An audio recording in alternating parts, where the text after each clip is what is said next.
terrifying storm, a lone biker stranded on the pouring highway. A tiny girl with a bright yellow umbrella, when 7-year-old Lily stepped out into the freezing rain to shelter a notorious Hell's Angel. She had no idea this single innocent act of kindness would trigger a chain reaction that would save her family and change her life forever. The Arizona monsoon did not arrive with a warning. It hit the desolate stretch of Route 66 outside of Kingman like a collapsing dam. Inside a battered 1998 Ford Taurus, Sarah gripped the steering wheel so tightly her knuckles were white. The windshield wipers squealed in a frantic losing rhythm against the sheets of water. In the back seat, her 7-year-old daughter Lily sat quietly, clutching a small, bright yellow umbrella she had won at a county fair just a week before their lives fell apart. Sarah was running. She was running from Thomas, her ex-husband, a man whose charm in public masked a terrifying, violent temper behind closed doors. Worse still, Thomas was a well-connected county prosecutor. When she finally found the courage to pack a single duffel bag and flee in the dead of night, she knew going to the local police was a death sentence. Thomas owned the town. He owned the judges. And if he caught her, he would take Lily away forever. Suddenly the Ford's engine sputtered. The dashboard lit up with a terrifying array of red warning lights. A thick cloud of gray smoke billowed from beneath the hood, instantly swallowed by the heavy rain. The car jerked violently, the power steering dying in Sarah's hands, forcing her to muscle the heavy vehicle onto the muddy shoulder of the highway. "Mommy, are we stopping?" Lily asked, her large, innocent blue eyes reflecting the flashing hazard lights. "Just a little car trouble, baby. Stay inside." "Keep your seatbelt on," Sarah lied, her voice trembling. She rested her forehead against the cold steering wheel and let out a broken sob. They had $34 to their name. Her cell phone had been snapped in half by Thomas 2 days ago. They were miles from the nearest town, stranded in a torrential downpour, completely vulnerable. 10 minutes passed. The cold seeped through the floorboards. Then a sound cut through the deafening roar of the rain, a deep, rhythmic thunder that vibrated in Sarah's chest. A massive Harley-Davidson motorcycle emerged from the gray sheet of rain, its headlight cutting a harsh cone through the gloom. The rider wrestled the heavy bike onto the shoulder just 20 yards ahead of their dead car. The motorcycle's engine gave one final pathetic cough before dying completely. Sarah's breath hitched. Through the rain-slicked windshield, she watched the rider dismount. He was a mountain of a man, standing well over 6 feet tall, broad-shouldered and clad in heavy black leather. As he kicked the stand down and ripped off his helmet in frustration, Sarah saw his face. He had a thick, rain-soaked beard, a jagged scar cutting across his left cheek, and eyes that looked hard and unforgiving. But it was the back of his leather cut that made Sarah's blood run cold. There, stitched in stark red and white, was the infamous Death's Head logo. Above it, the top rocker read, "Hell's Angels." Below it, Arizona. Panic seized Sarah, a lone woman and a child, stranded on a deserted highway with a notoriously dangerous outlaw biker. "Lock your door, Lily, right now," Sarah hissed, frantically pressing the master lock button on the driver's side. The biker didn't even look their way at first.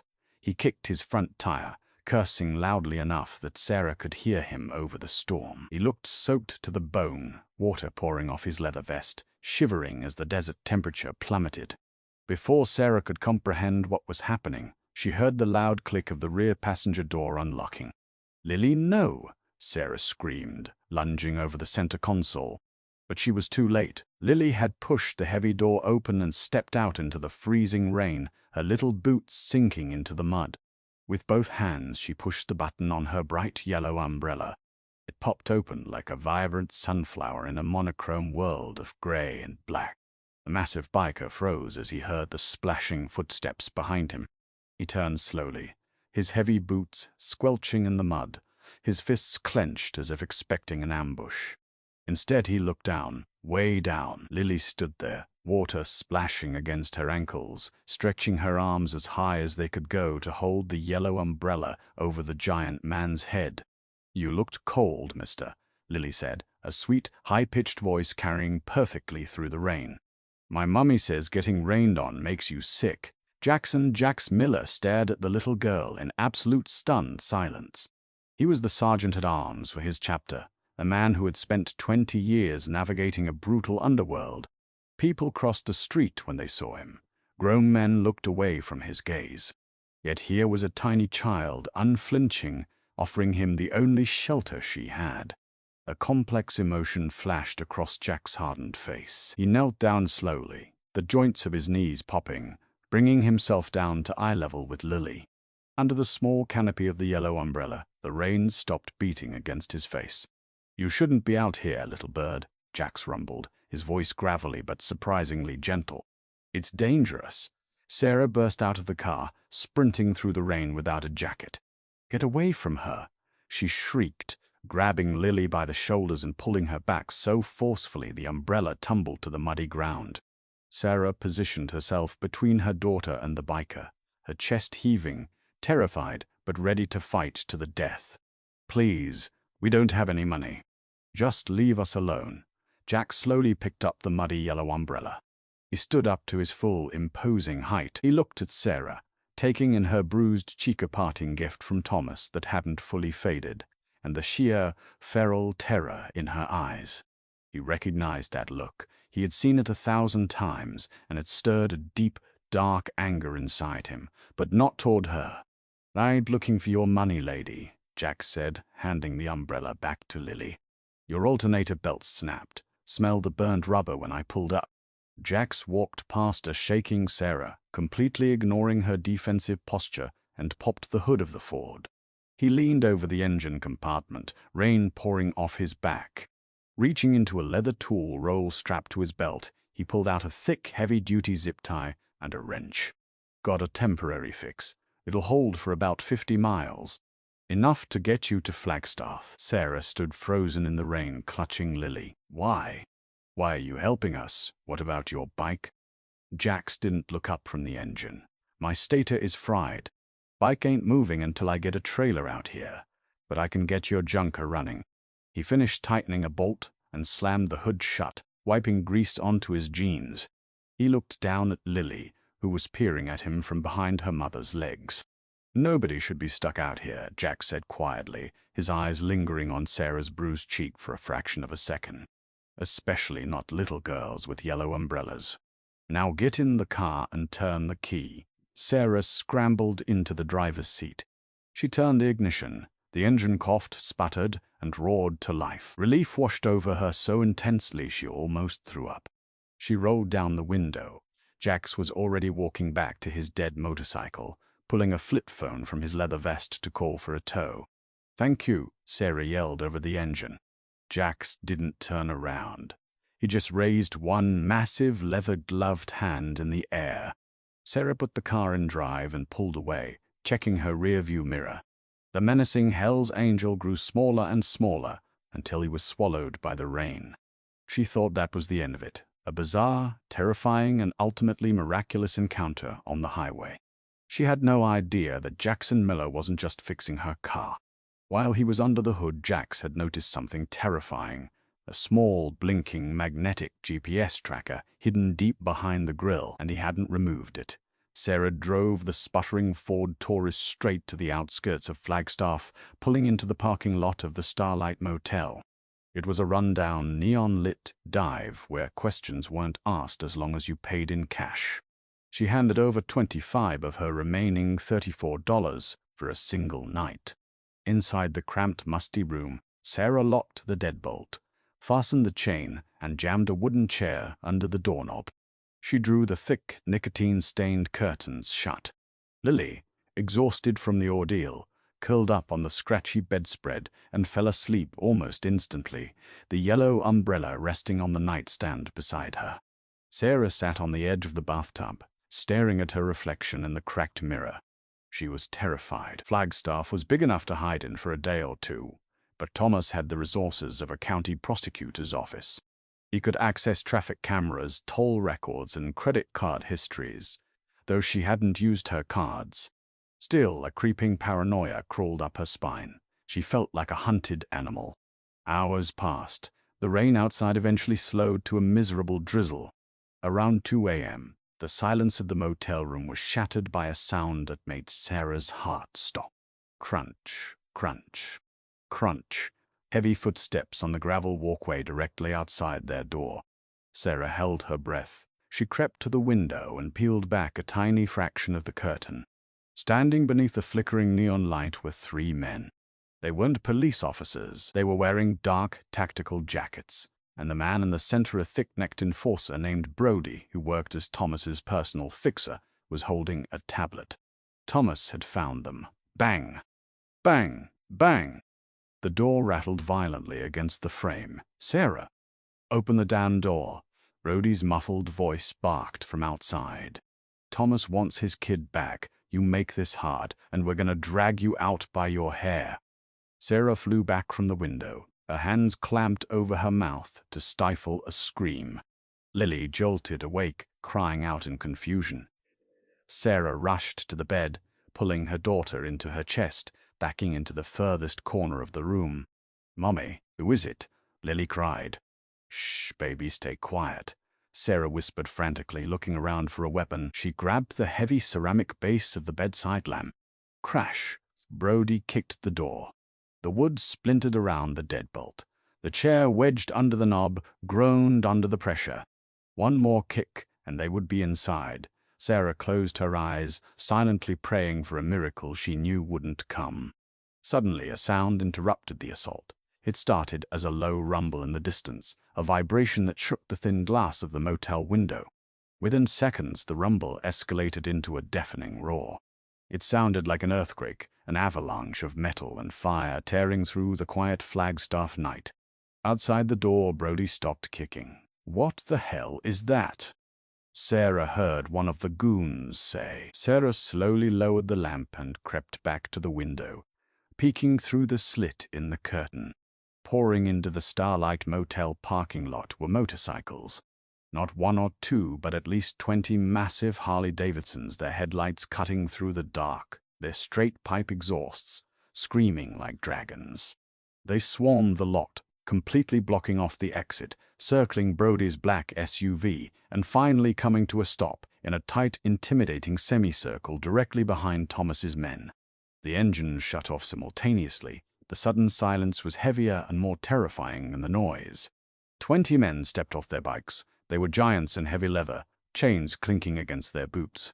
The streetlights illuminated the back of their cuts, Hell's Angles. Brody and his two men backed up against Sarah's motel door, their hands instinctively reaching inside their jackets for their concealed weapons. But they were vastly outnumbered, surrounded by a wall of hardened outlaws who stared at them with cold, predatory amusement. From the center of the biker formation, the crowd parted. Stepping forward into the neon light was a man Sarah instantly recognized. Jackson "Jax" Miller. He had traded his rain-soaked gear for a dry leather vest. The scar on his cheek looked even more menacing in the harsh artificial light. He walked with a slow, deliberate swagger, stopping just 5 feet from Brody. Two other massive bikers, one with the name Dutch tattooed across his neck, and another monstrous man called Opie, flanked him like gargoyles. "You boys seem to be lost," Jax rumbled, pulling a silver Zippo lighter from his pocket and slowly lighting a cigarette. The flame illuminated his dark, unblinking eyes. Brody swallowed hard, trying to maintain his tough guy facade. "This ain't your business, biker. We're here for the woman and the kid. It's a domestic issue. Back off." Jax took a slow drag from his cigarette and blew the smoke directly into Brody's face. "Funny," Jax said quietly, the gravel in his voice carrying a lethal threat. "I don't see a domestic issue. I see 3 rats trying to kick in the door of a woman and a little girl. Now, I have a soft spot for that little girl. She let me borrow her umbrella." Brody sneered, pulling his jacket back just enough to show the handle of his pistol. "You don't know who you're messing with. Our boss is the county prosecutor. You lay a finger on us, he'll bring the entire state police down on your club." Jax smiled. It was a terrifying, humorless expression. He tossed his cigarette to the wet pavement and crushed it beneath his heavy boot. "Your boss operates in Kingman," Jax said softly, stepping so close to Brody that their chests almost touched. "This is Flagstaff. This is my territory. And out here, a prosecutor's badge ain't worth the tin it's stamped on.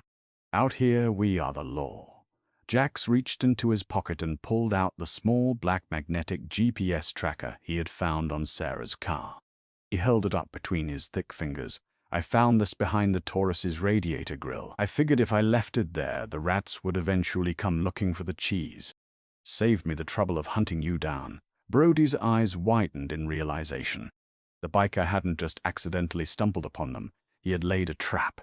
Now, Jax said, his voice dropping to a deadly whisper as 20 Hell's Angels collectively took a half-step forward, the leather of their jackets creaking ominously. You're going to get in your SUV. You're going to drive back to your boss.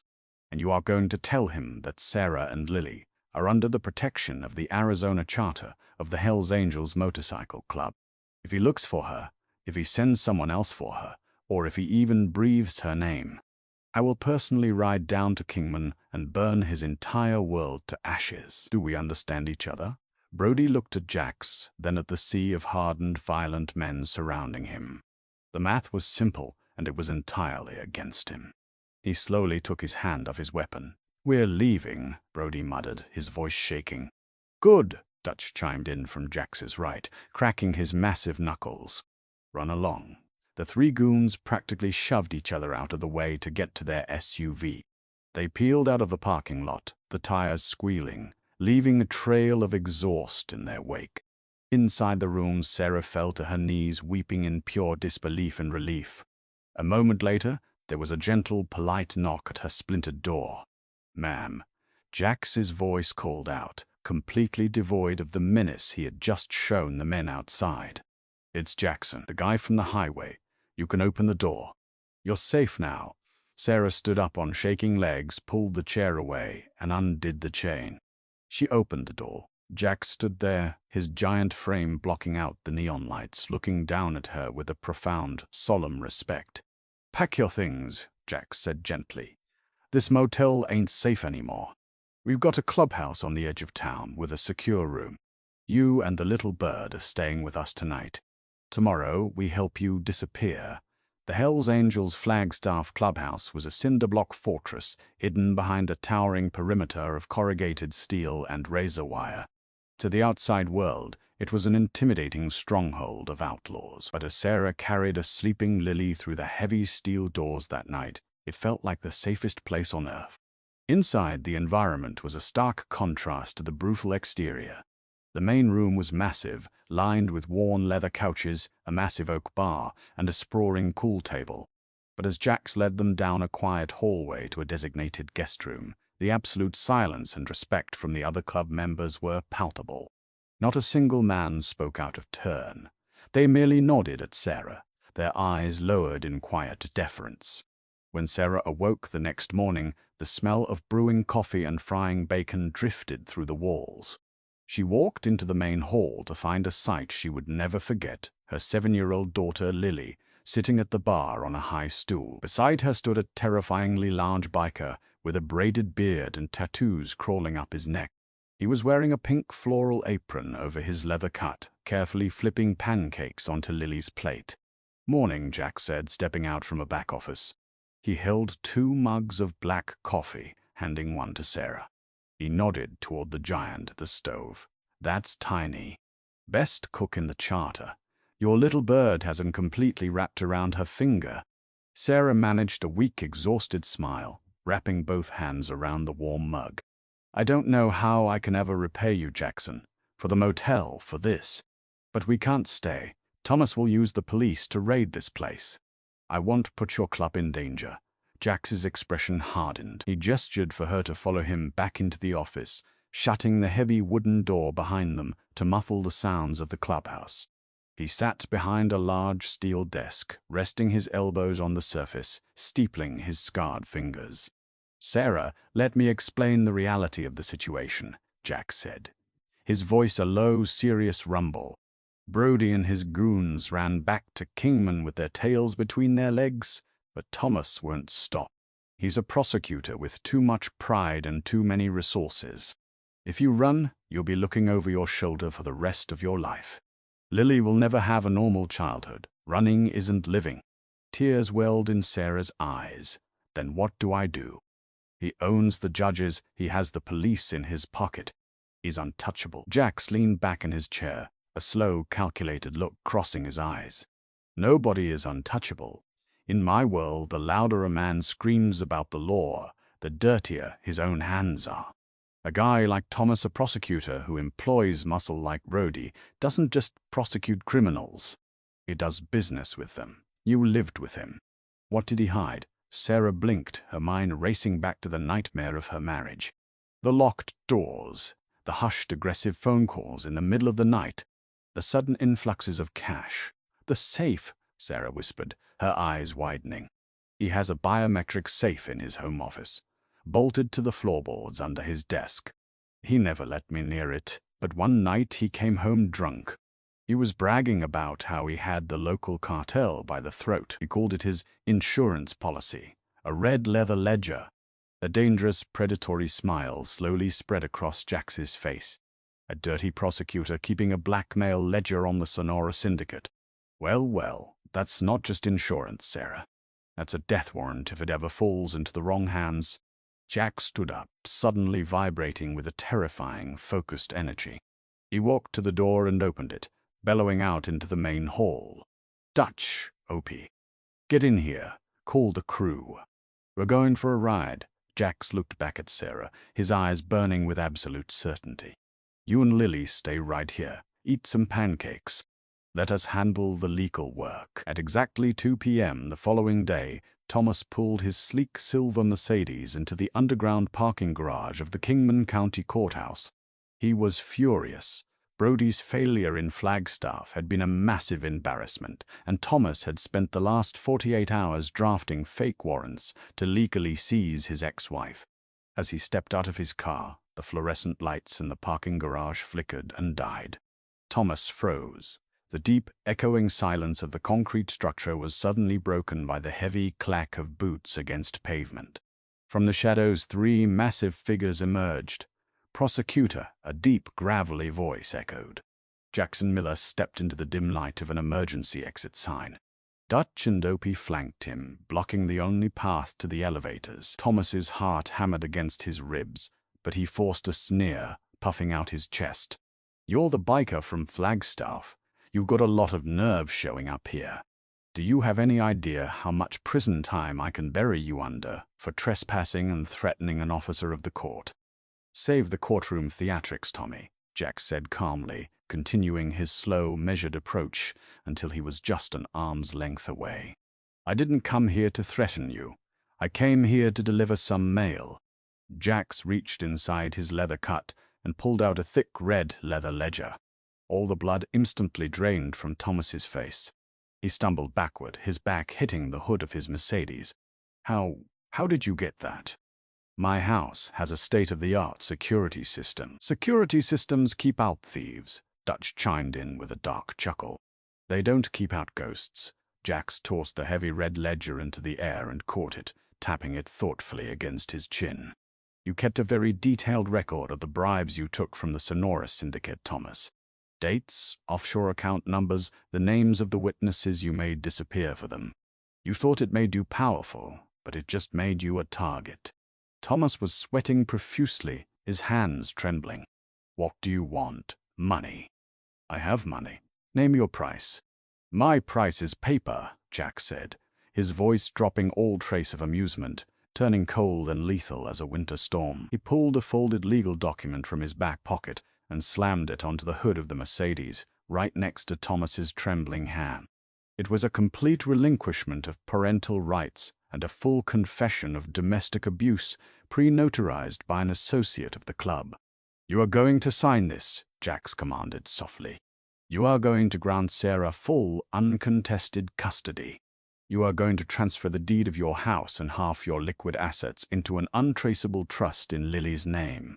And then you are going to walk into the FBI field office in Phoenix and turn yourself in for corruption." "Are you insane?" Thomas shrieked, his voice cracking in panic. "If I go to prison, the cartel will have me killed.